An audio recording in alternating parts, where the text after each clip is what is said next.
बिल्ली और खरगोश एक भावनात्मक कथा। एक शांत जंगल में कोको नाम की एक अकेली खरगोश अपने छोटे से बिल में रहती थी। उसके कोई दोस्त नहीं थे, क्योंकि अन्य जानवर अक्सर उसकी शर्मीली प्रकृति के कारण उसे अनदेखा कर देते थे।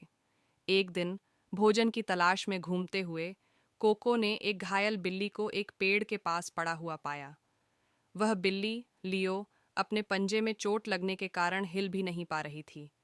कोको ने डर के बावजूद उसकी मदद करने का फैसला किया। उसने जड़ी बूटियां और पानी लाकर लियो के घाव की देखभाल की। दिन बीतते गए और लियो धीरे धीरे ठीक होने लगा। इस दौरान दोनों अच्छे दोस्त बन गए।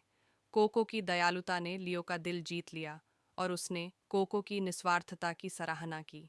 एक शाम जंगल में एक भयंकर तूफान आया। कोको का बिल तेज हवाओं में नष्ट हो गया और उसके पास रहने के लिए कोई जगह नहीं बची। जब लियो ने उसे इस स्थिति में देखा तो उसने कुछ अप्रत्याशित किया।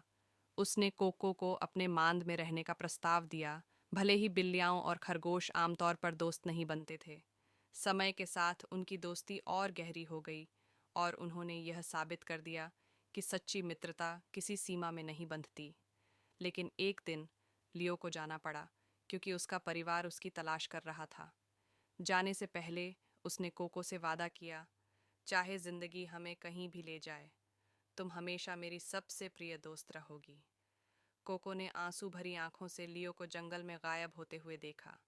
भले ही वे दूर हो गए, उनकी दोस्ती हमेशा के लिए अमर रही, इस बात की याद दिलाती हुई कि दयालुता और प्रेम सबसे असंभव रिश्तों को भी जोड़ सकते हैं।